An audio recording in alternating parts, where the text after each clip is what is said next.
नमस्कार, मेरा नाम संजय कुमार है। मैं एक कवि, कहानीकार, उपन्यासकार और चित्रकार हूँ। ये लेख मैंने काफ़ी वर्ष पहले लिखा था। अब ये लेख मैं आपके समक्ष प्रस्तुत कर रहा हूँ। हमारे देश में जो जातिवाद है वो भारतीय समाज के लिए बहुत ही विनाशकारी था। जातिवाद के कारण लोग राष्ट्रीय समस्याओं से दूर हो जाते थे, पर अब लोग जातिवाद से बाहर आकर विकास के आधार पर वोट डाल रहे हैं।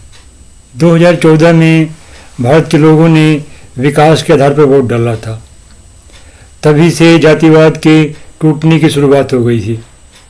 कुछ ही वर्षों बाद जातिवाद काफ़ी हद तक टूट जाएगा। जातिवाद जितनी जल्दी टूटे उतना ही देश के लिए अच्छा है और भारतीय समाज के लिए भी अच्छा है, क्योंकि कांग्रेस और अन्य क्षेत्रीय पार्टियां भारतीय समाज को जाति में बांटकर और भारत के विकास को अवरुद्ध करना चाहती हैं। हमें उनके षड्यंत्र को समझना होगा। वैसे भी भारत के लोगों ने 2014 में इस षड्यंत्र को नष्ट कर दिया था। अब भारत के लोग जातिवाद को काफ़ी हद तक तोड़ चुके हैं। कुछ दिन बाद जातिवाद नाम मात्र का ही रह जाएगा। मेरे लेख का शीर्षक है हरियाणा की विनाशकारी जाट नीति। हरियाणा के जाट ओम प्रकाश चौटाला को वोट देते रहे थे। पहले हरियाणा के जाट देवीलाल को वोट देते थे। अब ओम प्रकाश चौटाला जेल में बंद हैं। उनका बेटा भी जेल में बंद है। जातिवाद की राजनीति प्रदेश और देश के लिए बहुत ही विनाशकारी है। भाजपा जातिवाद की राजनीति नहीं करती है। मैं भाजपा का अंध समर्थक नहीं हूँ। मैं किसी भी पार्टी का अंध समर्थक नहीं हूँ। जो भी पार्टी देश का विकास करेगी उसी पार्टी को भारत के लोग वोट देंगे और मैं भी उसी पार्टी का ही समर्थन करूँगा।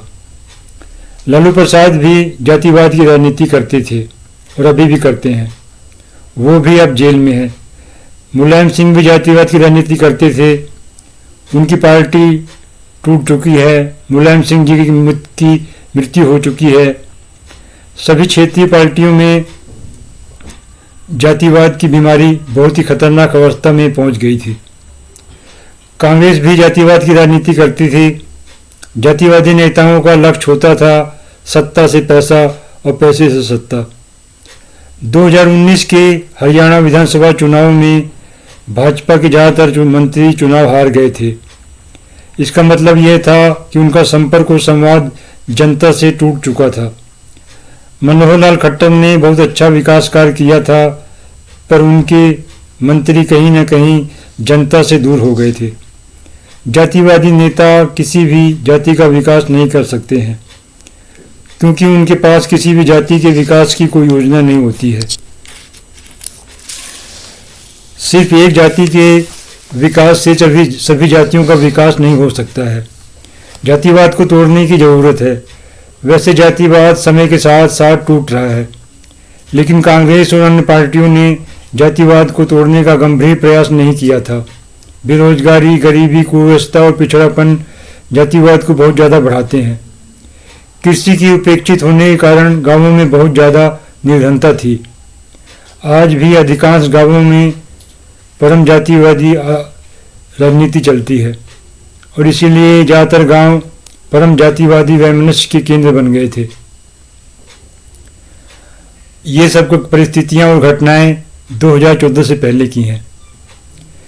गांव के जातिवादी लोग समझते थे यदि वह अपनी जाति के लोगों को वोट डालेंगे तो उनकी जाति का भला हो जाएगा, पर ऐसा होता नहीं है, क्योंकि जातिवादी नेताओं के पास किसी भी तरह की प्रगतिशील विचारधारा नहीं होती है।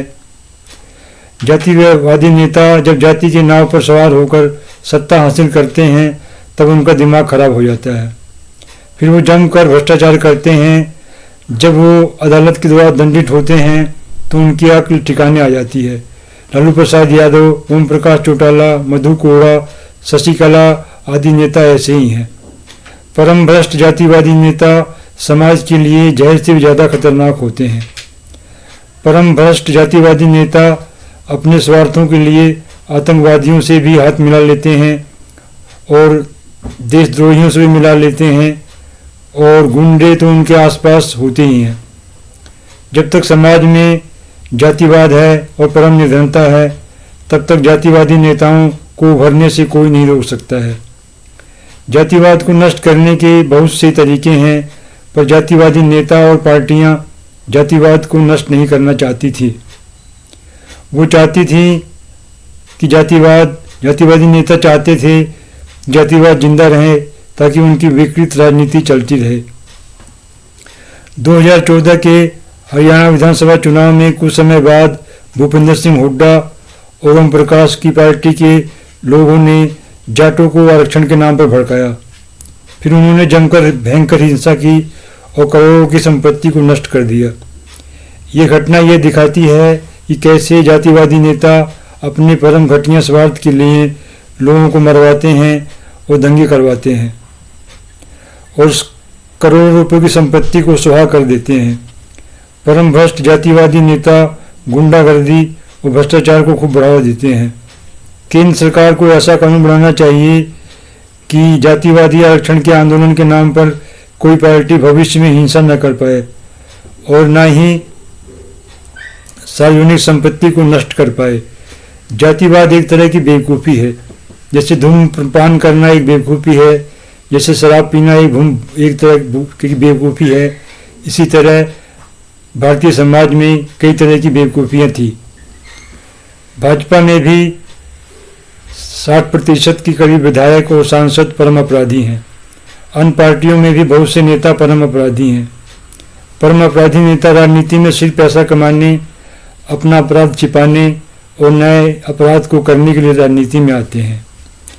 डबल इंजन की सरकार होने के बावजूद भी भाजपा हरियाणा और महाराष्ट्र में अकेले दम पर सरकार नहीं बना पाई।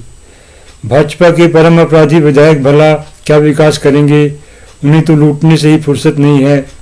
मनोहर लाल खट्टर और देवेंद्र फडणवीस को अपने हर मंत्री के बारे में पता था, फिर भी मनोहर लाल के ज़्यादातर मंत्री चुनाव हार गए। कुछ दिन पहले हुए लोकसभा चुनावों में हरियाणा और महाराष्ट्र में भाजपा को प्रचंड बहुमत मिला था। उसी के आधार पर भाजपा ने पूर्ण बहुमत की आशा की थी, पर ऐसा हो नहीं पाया। ये लेख मैंने काफ़ी वर्ष पहले लिखा था। इस लेख को आप उसी संदर्भ में देखने का प्रयास करें। अब मैं अपना ये लेख समाप्त करने की अनुमति चाहता हूँ। वैसे ये मैं स्पष्ट कर दूँ कि इस समय बहुत ही श्रेष्ठ सरकार चल रही है, हरियाणा में भी और देश में भी, जो कि हरियाणा को भी विकसित राज्य बनाने की तरफ ले जा रही है, और केंद्र में भी एक ऐसी सरकार है जो भारत को भी विकसित देश बनाने की तरफ ले जा रही है। ये दोनों ही सरकारें बहुत ही अच्छी कार्य कर रही हैं। इन दोनों ही सरकारों से लोगों को बहुत फायदा होगा। आओ हम अपने देश को विकसित देश बनाएं। मेरे वीडियो को देखने के लिए आपका बहुत बहुत धन्यवाद। कृपया मेरे चैनल को सब्सक्राइब कर लें। वंदे मातरम। भारत माता की जय। नमस्कार।